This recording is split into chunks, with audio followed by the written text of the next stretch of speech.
Assalamu alaikum. This is Prapunti Chakraborty welcoming you to the English news from BTV Chattogram. Let's begin with the headlines. Dakshu election result published. Sadiq Qaim becomes VP while SM Farhad elected as GS.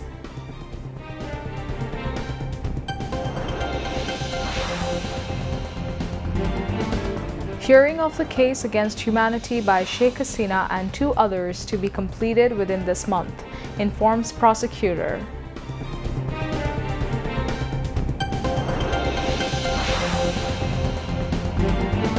NBR Intelligence Unit conducts a drive at Puvali Bank branch, freezed Sheikh Hasina's locker.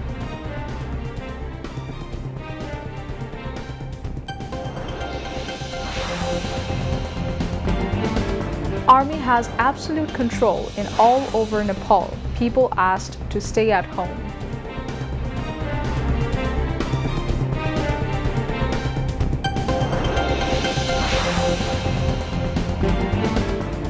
And Bangladesh to take on Hong Kong in their first match of Asia Cup T20 tournament in Abu Dhabi tomorrow.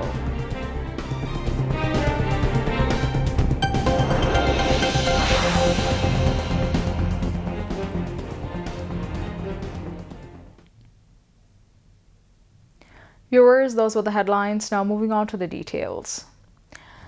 In the Dhaka University Central Students' Union Dakshu election, Abu Saeed Qadim and the candidate of the United Student Alliance has been elected VP, SM Farhad has been elected GS, and Mohammad Mohiuddin Khan has been elected AGS.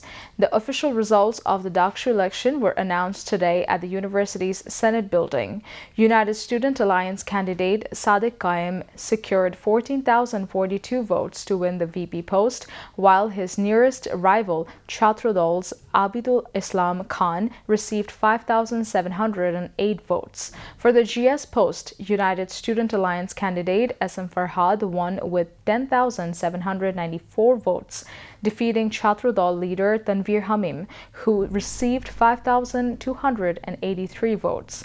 In the AGS race, United Student Alliance Mohammad Mohiuddin Khan was elected with 11,772 votes, while Chhatrodol's AGS candidate Tanveer Al-Hadi Mayad received 5,064 votes. Among the 12 secretary posts of Dakshu, 9 were secured by United Student Alliance candidates, while 3 were won from independent panels. Dakshu consists of 28 positions, including VP, GS, and AGS. In this election, Fatima Tasneem Juma was elected Liberation War and Democratic Movement Secretary, Iqbal Haider as Science and Technology Secretary, Salma as Common Room, Reading Room, and Cafeteria Secretary, Joshimuddin Khan as International Affairs Secretary, Mossadegh Ali Ibn E. Muhammad as Literature and Cultural Affairs Secretary, Sanjida Ahmed Toni as Research and Publications Secretary, Arman Hussain as Sports Secretary, Asif Abdullah as Student Transport Secretary, Zubair bin Nisari as Social Welfare Secretary, Majharul Islam as Career Development Secretary, Al-Minhaj as Health and Environment Secretary, and Muhammad Zakaria as Human Rights and Legal Affairs Secretary. Newly elected Dakshu Vice President Sadiq Qaim has declared that the struggle will continue until the dream campus is built. He made the remark in his immediate reaction as a press conference held this morning at the Dhaka University Senate building. From the same panel, SM Farhad was elected General Secretary. In his reaction after the results, he said that safeguarding the trust placed in them by the students is now the greatest responsibility.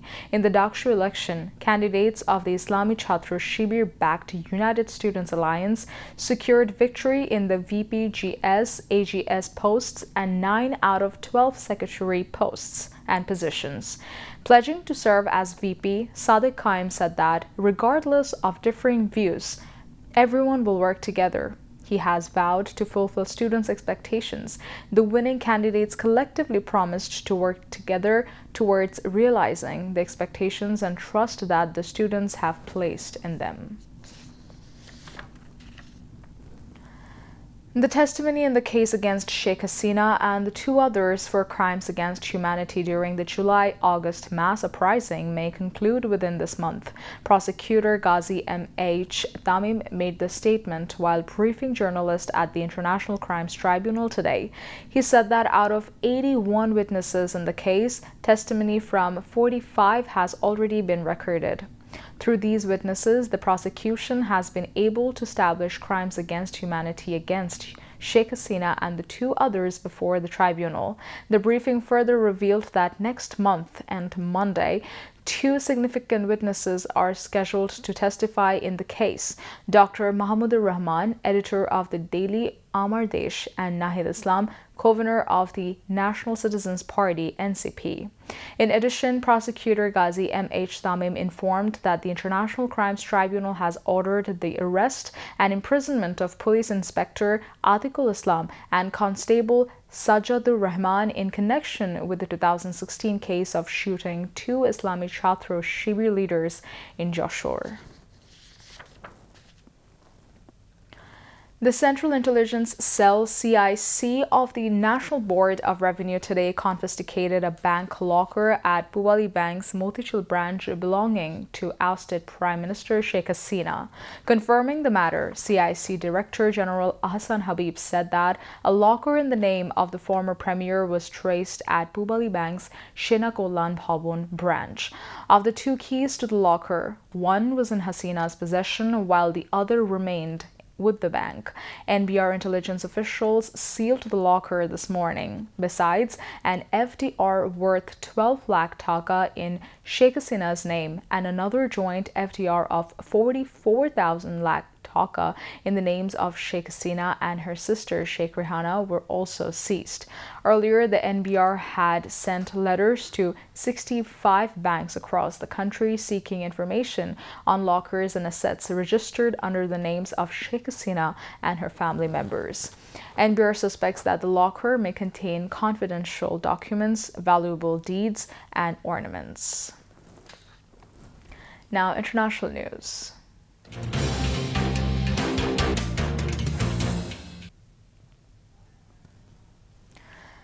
Nepal's army has deployed patrols on the streets of Kathmandu as the Himalayan nation reels from its worst unrest in decades.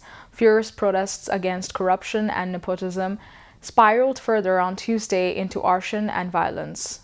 The Prime Minister resigned as politicians' homes were vandalized, government buildings were set ablaze, and parliament were stormed and torched. But the Zenzi groups spearheading the protest has distanced themselves from the destruction, saying the movement had been hijacked by opportunist infiltrators. On Wednesday, the streets of the capital Kathmandu appeared calm, but smoke was still rising from burning buildings and charred vehicles lay on roads. Nationwide curfews are in place until Thursday morning, the army has said, warning of punishment for anyone involved in violence and vandalism.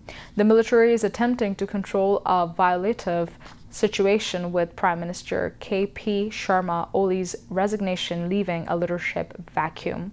His government's abortive attempt to ban social media triggered the demonstrators that saw 19 protesters killed in clashes with police on Monday.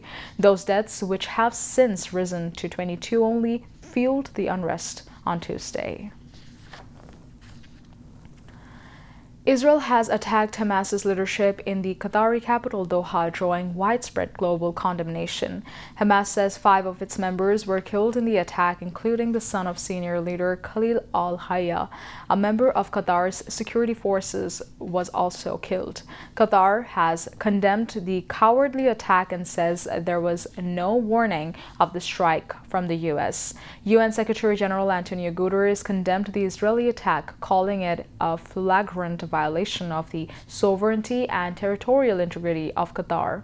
France has called the attack unacceptable, while the UK said it violated Qatar's sovereignty, and Saudi Arabia denounced it as a brutal Israeli aggression. Turkey, Jordan, Iran, Australia, Indonesia, Malaysia, Japan, and New Zealand have joined the chorus of condemnation of Israel's deadly attack on Doha. Meanwhile, Israeli forces are continuing to bombard Gaza, killing and wounding several people in an attack on the Beirut refugee camp. Israel's war on Gaza has killed at least 64,605 people and wounded 163,319 since October 7, 2023. The government of Bangladesh has unequivocally condemned the recent Israeli military aggression against Qatar. In a statement, the Ministry of Foreign Affairs said today such actions constitute a clear violation of the sovereignty and territorial integrity of Qatar, as well as of international law and the principles of the UN Charter. Bangladesh called upon the international community, particularly the United Nations and relevant stakeholders, to take appropriate measures to ensure accountability and to uphold respect for international law and the UN Charter. Bangladesh said it stands in steadfast solidarity with the government and people of the brotherly state of Qatar in the face of this unlawful and unprovoked attack. This incident is yet another indication of Israel's continued disregard for regional stability, international peace, and established international norms, Bangladesh said in its statement. Such actions undermine global efforts towards peace and security, the statement added.